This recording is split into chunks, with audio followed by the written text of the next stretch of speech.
and welcome to a Midpoint Library Technology class. My name is Emily, and in this video we will continue to talk about the basics of Microsoft Excel. So let's get started. The first thing we'll talk about are charts and creating them. So let's say we have an example here of some data that is collected, and we want to create a chart. The first thing you're going to want to do is highlight the data, the columns and rows, and their headings, but not the totals. You just want the raw data.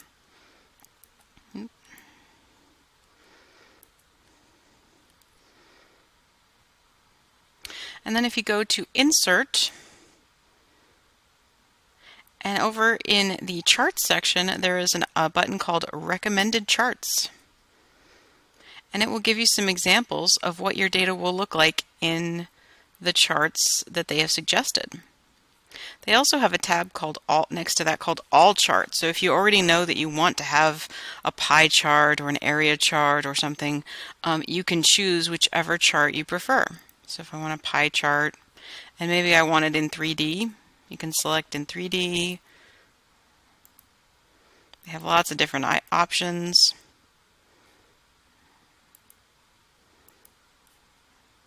You click OK, and it generates your chart. Then over at the top, you'll notice that these extra tabs have appeared under Chart Tools. You'll have Design and Format. So you can play with the coloring and the sort of texture of your chart and just sort of determine how exactly sort of fine-tune it to how you want it to look. Click under Format, and you can play with the coloring and for the words and outlines and everything for your entire chart. You can also grab it by left-clicking and then just holding that left click of your mouse, and you can move it anywhere on your worksheet that you need. Another way to do this is to use the Quick Analysis button. So let's say we want to get these totals here. You can click on the Quick Analysis, and it will give you similar options to what we did when we went to the Insert tab. You have formatting, so if you want to do sort of indicators just in the cells themselves rather than a chart, they have these options. But next to that is Charts, and you can do a cluster. You could they're making some suggestions, or you can click more for all of the different types of charts. So we could choose just a simple bar graph. I click OK, and it will generate that chart. And again, you can move it anywhere on your worksheet that you prefer. There are some icons here for filtering and editing chart styles as well. And you can go through and choose your options that you might like. And these are the same options that are up here under Design. You can click one and it makes it a little bolder.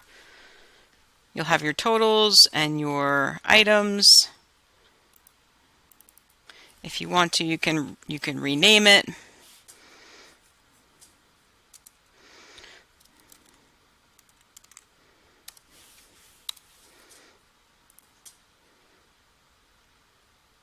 You can edit any of these fields that you like, but it'll at least generate a quick chart for you to help you represent your data. Now, whether you want to do this just for your own work, or if you're presenting especially, this is really helpful to quickly generate a chart if you're talking to a group of people, either in a meeting or in a presentation of some sort, where you can quickly display your data if you haven't already.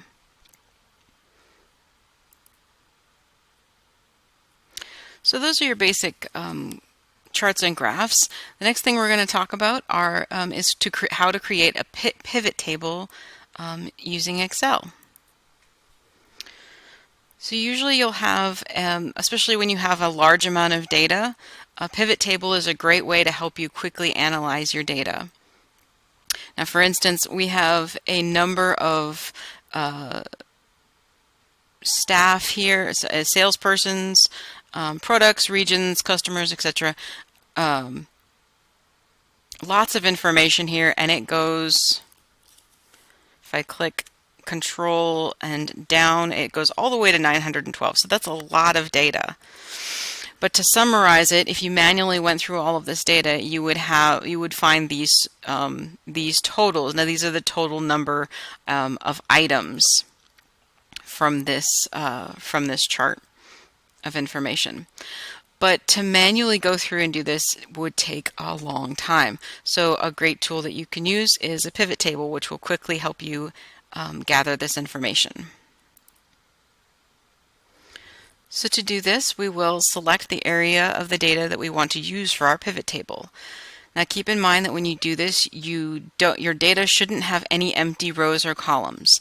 If it has a single header like this as part of it, you could definitely right-click and insert, to give it a gap. So like there's a gap here right now on line 2, just so that this information doesn't interfere with the data below. So I'm going to click on the top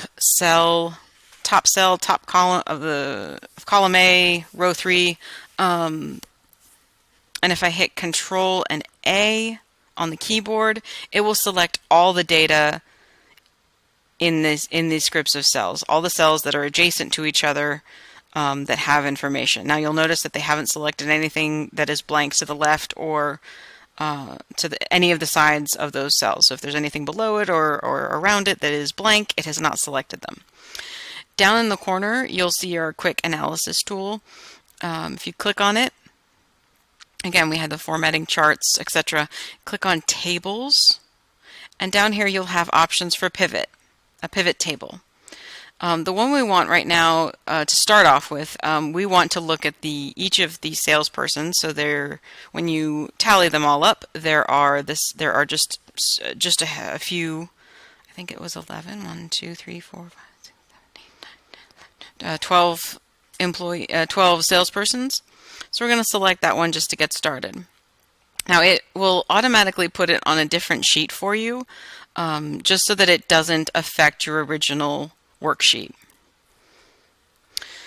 So now we have our salespersons here. Oops, excuse me. And we have right now it's taking the sum amount. Over here in the pivot table fields is where you're going to select which information goes where. So right now it's automatically put salesperson in rows, and it's put some amount in values.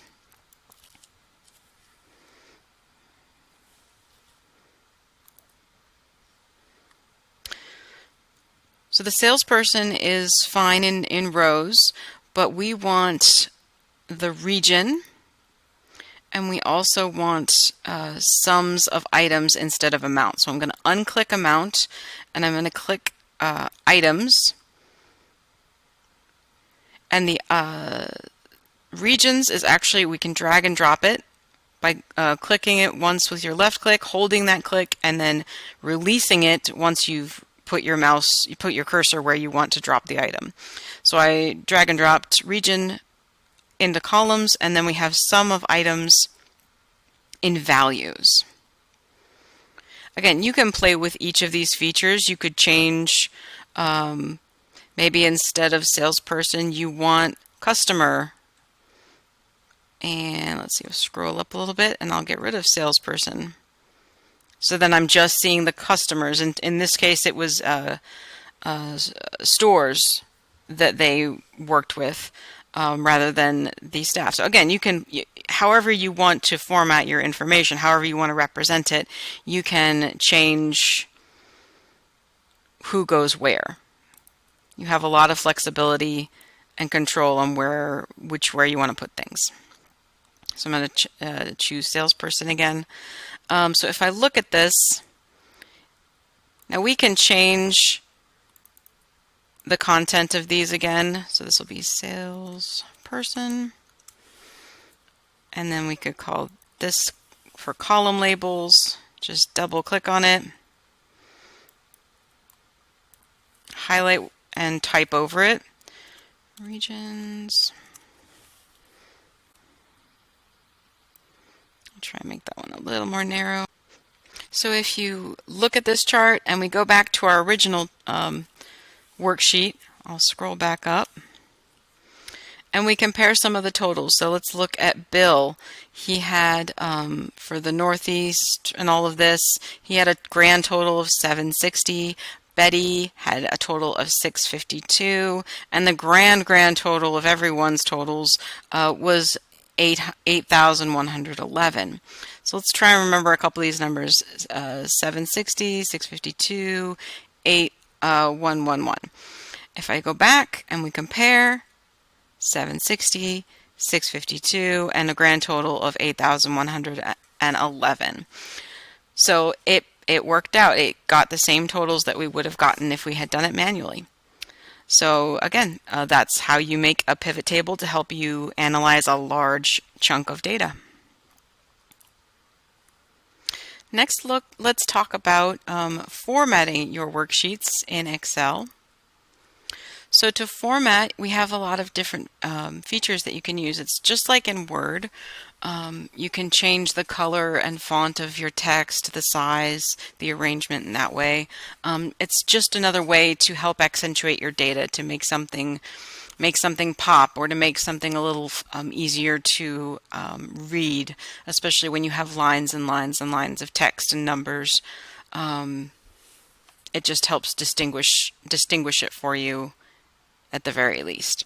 So here's an example of one chart of one worksheet where they've given it a large header, and they have identified, and then they have changed it so that you can see every other cell, every other row has a color to identify it. So again, as you're reading through this, it's a little easier to keep straight each line and their totals, seeing what you're reading.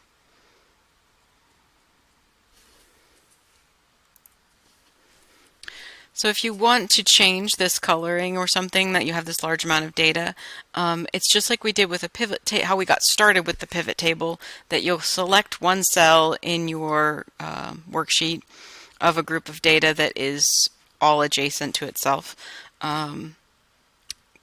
Hit Control All to select all of it, and then Control All. And then up here in your ribbon, you can go to Styles. Under Home, you'll go to Styles and select Format as Table. And they have some different options for coloring. Whoop, that's sort of exactly the same. Let's try this one. Or they have sort of a dark version. Again, this is purely your preference on how you want to show off your data, what's easier for you to read, what's best for you, and your purpose of how you want to show off your information. Another feature that you can help to identify things in your worksheets are playing with the borders as well as the colors of individual cells.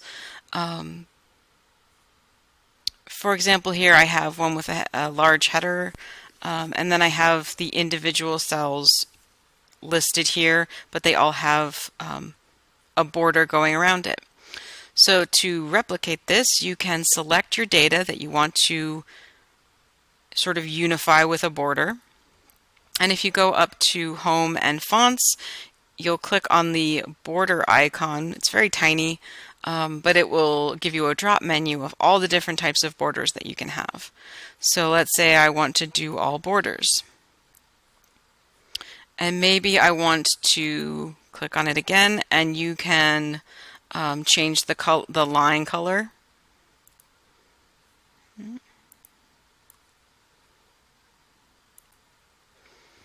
And it gives you a little pencil in place of your mouse, and you can move it around the line of which you want to make that color. They also have line style, so you can choose the type of line that you'll use. So I can make it sort of a staggered diagonal lining. Lots of little features that you can play with. And then if you hit escape, it will release you from that pencil so that you can continue working with your data. Now up here I have an example of where you may have just wanted to do a simple sort of coloring of your cells. Maybe you want to just identify, simple part. Again, it's totally up to you and you can play with it. Maybe you want to make this whole column red. You'll highlight the section that you want to change, and you can fill it in with whatever color you prefer. If you don't see a color here that you wanted to use, you can go down here to more colors. And it will give you an array of different colors that you can try. So if you like that one, you'll notice it has the new, which you're about to change it into, and it will have the current. We haven't really selected anything yet. This is the first time we're changing this set of cells, so it doesn't really have the current color. Click OK. It's a bit too dark. Maybe I want to make it a little different. Maybe I want to choose a different color. So I'll go back up to colors. I'll go down to more colors. Now it has both of those colors in each, the new and the current. So if I click, let's see, I'll try maybe a lighter color. And there you go. So it fills in all the colors for the cells that you have selected. If you want to just do a row, same thing.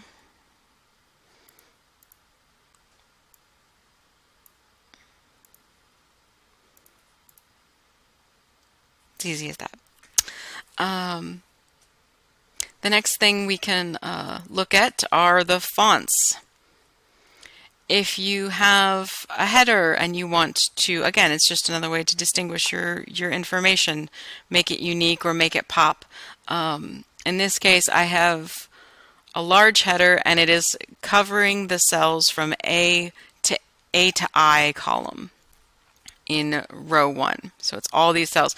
But notice how when I select it, it is all one cell.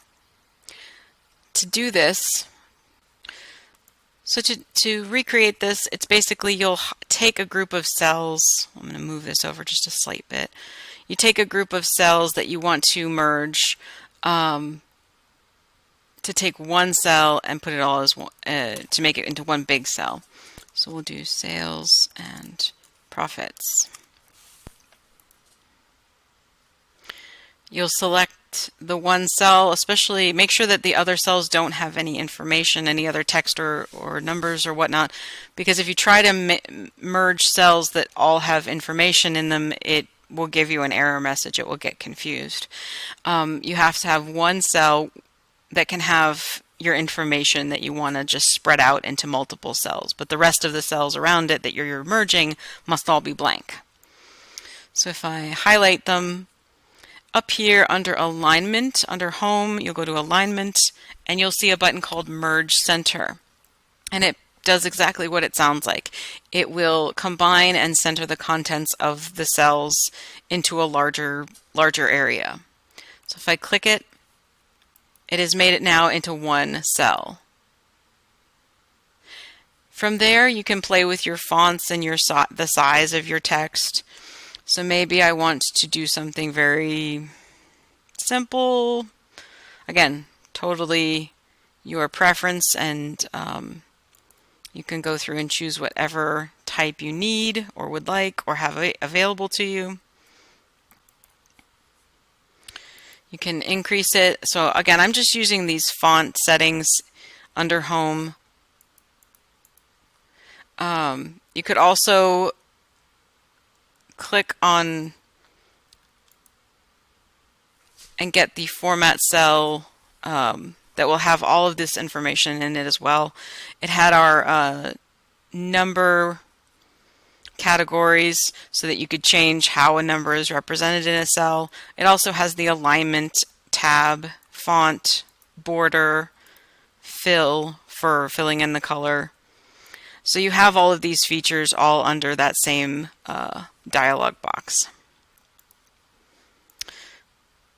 But I can so I'll select the cell and I can increase or decrease using these two buttons. And then I can change the color. I can even change the color of the text.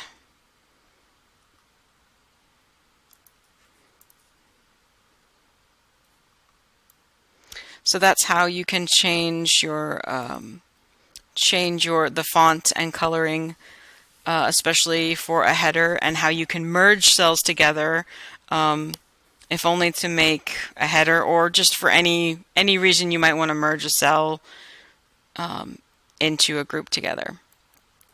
Another option that you have, and it's a little thing, but it can be very useful. You have some effects on the text in each cell. You can do you can choose things like strike through. So if maybe you're going through a list, you can strike it off each time when you have finished with that cell, or you just want to mark it for whatever reason you're striking through it. There's also an option for superscript or subscript. If we scroll down here, here's a couple of examples of what superscript and subscript, how that will visually look for you in a cell. So let's say you want to write you want to show the equation for E equals mc squared. To actually type it, you'll notice here in the formula bar, I have written E equals mc and the number 2. But to give it that squared effect, you just have to highlight one character. So we'll type this again, E equals mc number 2. You'll highlight the one character,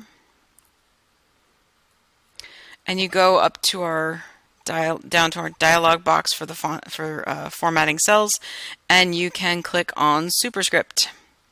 Click OK, and now it's made that 2 very tiny and up in the corner. Same thing, but just instead of pushing it up, and it'll push it lower down to make the H2O. But as you notice in the formula, it's just the letter H, regular number 2, and the letter O. But with the subscript, it helped sort of uniquely make that to format those numbers appropriately. And then here we have an example of that strike through and what it looks like. So if I want to check someone off of this list, we're going through it, and they're this person has done whatever we were keeping a list for. I can mark them off the list. Now anytime you edit the format in a cell, the font or effects of that cell, it will keep affecting it even if you add more characters. So let's say his middle name was Tom. Now I wrote Tom, but I didn't do anything to it, but because I had chosen a certain type of effect for that cell, it continued that effect even as I added more characters or whatnot. And then just a quick tip on how to format your cells so that they fit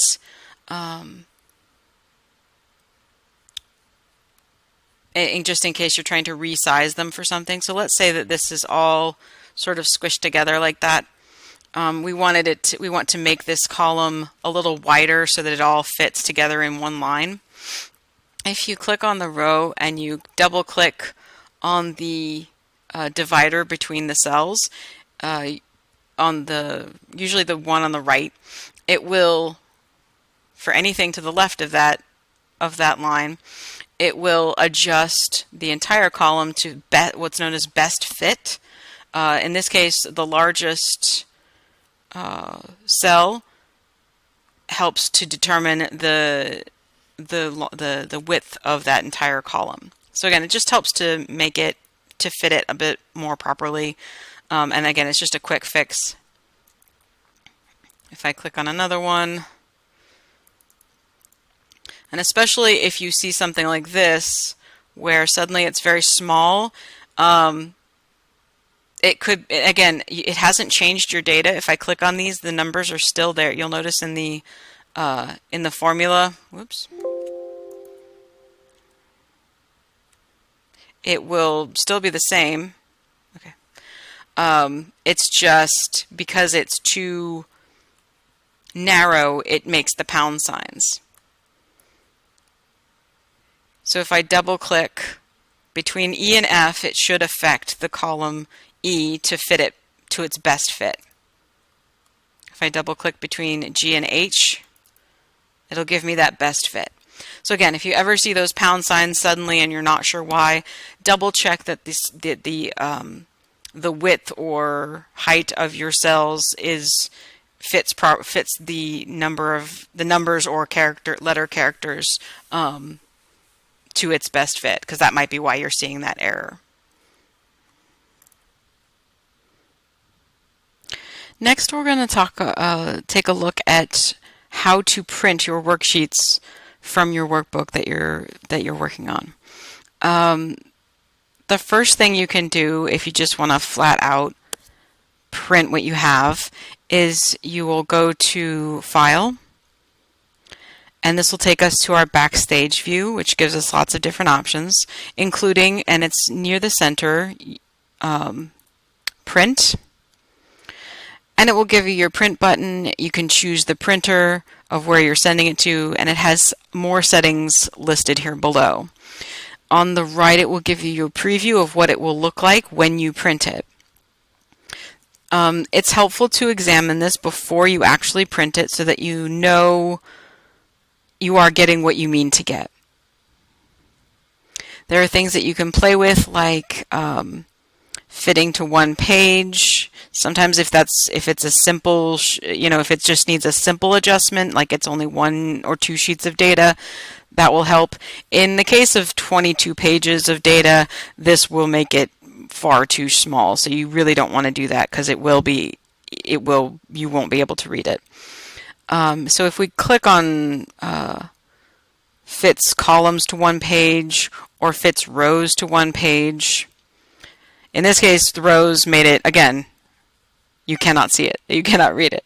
But if you had extra columns, it would shrink it to just enough. Maybe you had 1 or 2 extra columns, and it would shrink everything just enough to be able to view it all the columns on one page of your 21 out of 22 pages. You can play with the margins as well on this page. You can click on a narrow margins. If you're not too concerned with having area around it, you can click on normal. You can choose a custom option. So if you click on custom margins, you can play with all 4 sides of your margins and how you want to add or not have them. In the case of this kind of worksheet, landscape might be preferable. You can always try portrait, but again, it's going to make it much smaller in terms of it'll put more data on the page there, but it might make it too small. It might be more comfortable for you to have it. So again, it's a personal preference on how detailed or how fine or how bigger you need it to be. And then you would hit print, and it'll print out your pages. If you only want a range of pages, you can hit page 1 to, let's say we only want 11. Then it will only print that range of pages. It will leave out 12 through 22 if that's all you require, if that's all that you've entered. Another option on here is showing, if you scroll down, you might see some dotted lines. This is the page break preview. So it's already showing us on here exactly where this data will fall per page. And if I keep scrolling, I'll see the next.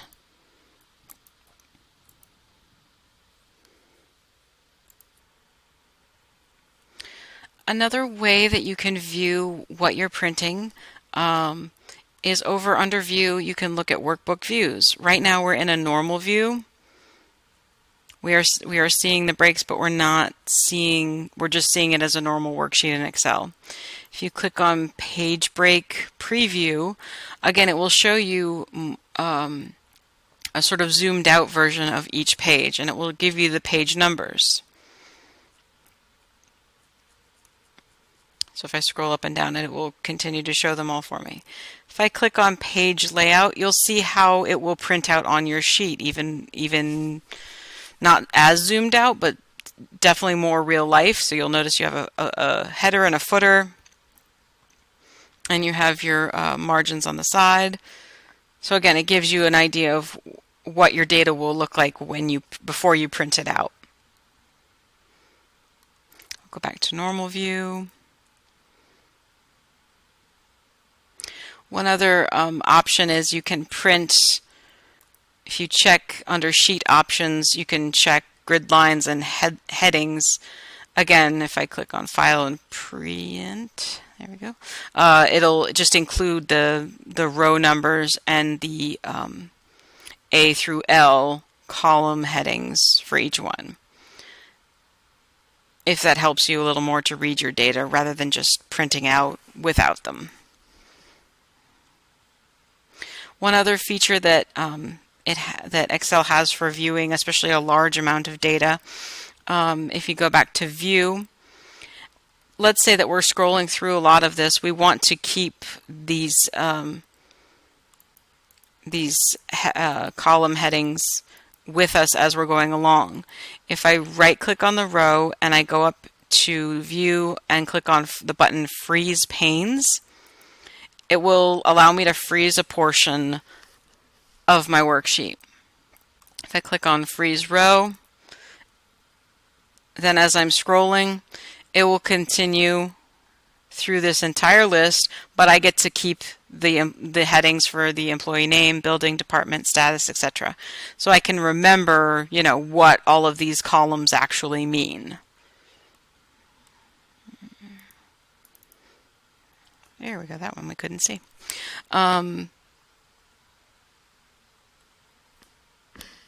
Another way that you can view your data, let's see if I go to unfreeze. Okay, if I click to unfreeze it, you'll just, let's see, I'll do it again for you. So I had freeze row. If you want to undo it, there's an unfreeze the panes. So whatever ones you have locked, it'll just unlock them for you.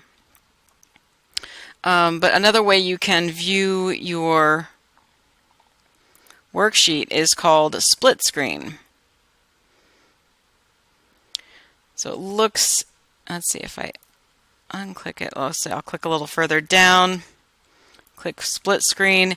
It puts it either into quadrants for you so that you can scroll through it, but maybe maintain. Maybe I want to keep the first, 20 lines or so, but I want to be able to scroll through the next. It's just a way to split your view. And if you want to go back to a normal view, again, it's not changing your data, it's just helping you view it and access it all as sort of at the same time. You'll just go back up here under View to Split, and it'll revert back to its original view.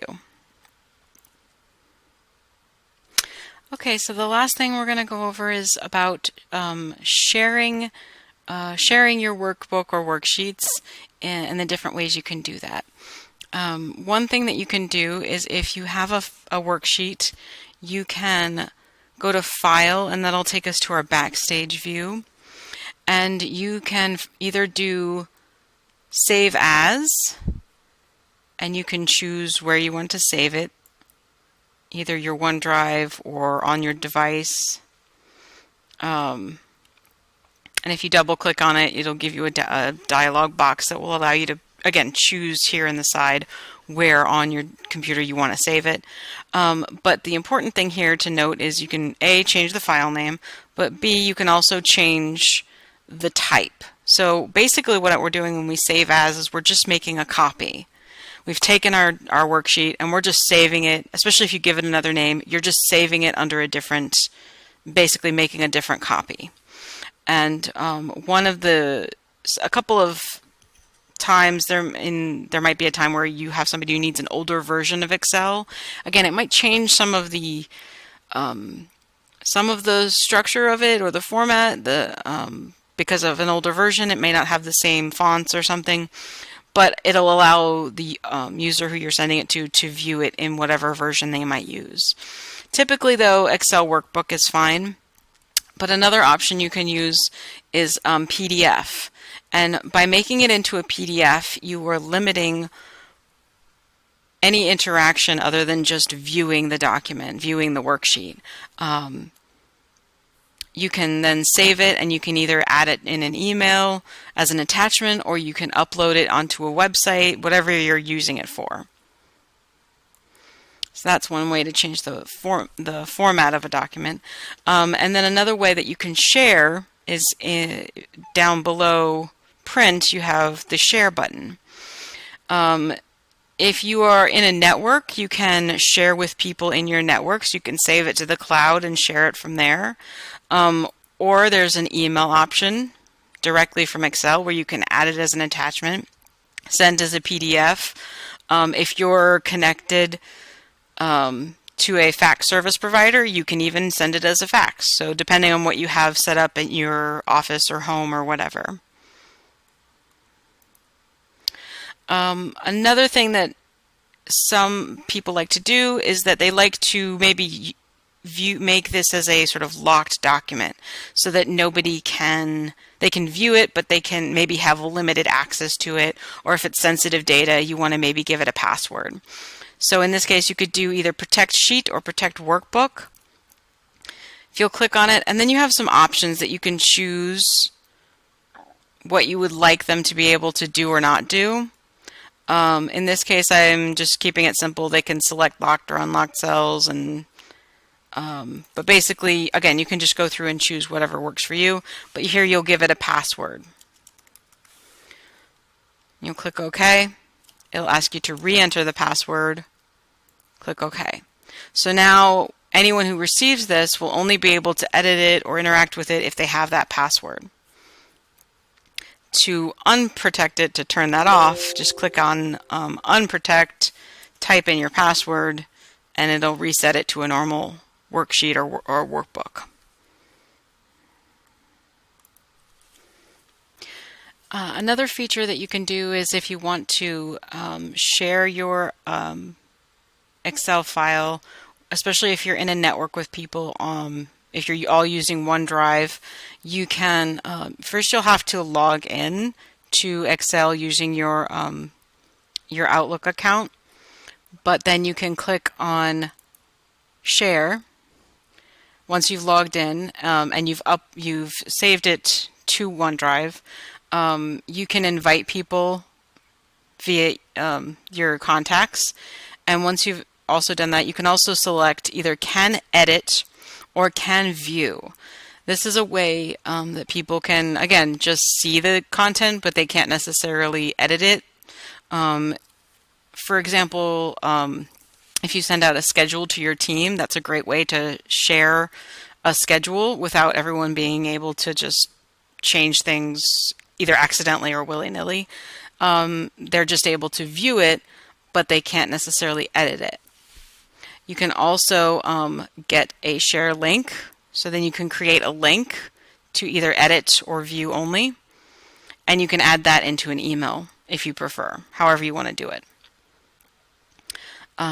So that pretty much wraps up the basics for using Excel.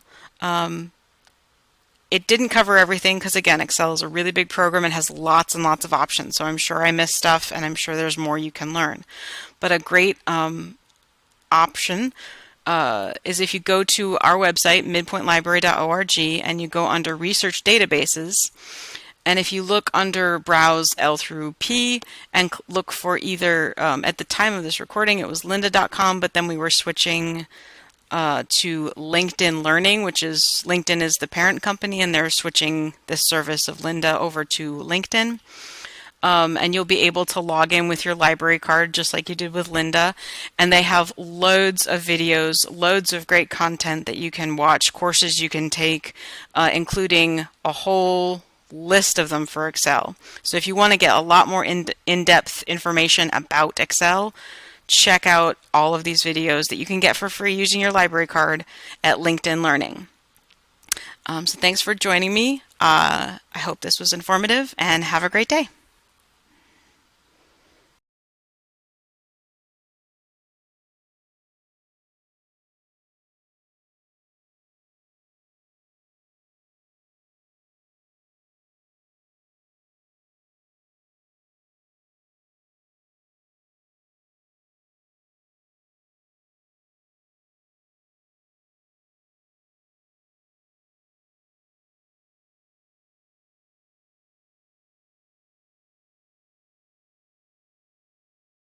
Card just like you did with Linda, and they have loads of videos, loads of great content that you can watch, courses you can take, including a whole list of them for Excel. So if you want to get a lot more in-depth information about Excel, check out all of these videos that you can get for free using your library card at LinkedIn Learning.